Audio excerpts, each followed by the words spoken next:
Okay, so we've been fermenting this stuff for a long time. This is grass and box, and you know, it's supposed to turn into compost, but as you can see, it's just bubbling and stinking up the place. So what do you guys think? What is my next step for this? It's been fermenting for a long time.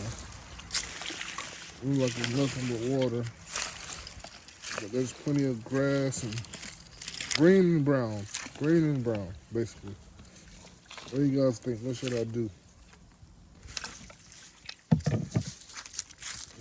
Obviously, it's not ready because it's still soupy.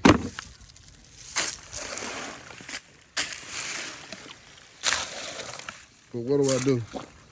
What is the next step when I get like this? Do I need to add more green and brown, or because I mean it's not really turning into dirt, so I don't see why I would do that. But yeah, y'all let me know in the comment section, man. Y'all let me know. We got buckets full of what was supposed to be compost to use to make more, but it's just sitting here and it's just stinking up the place. What do I do?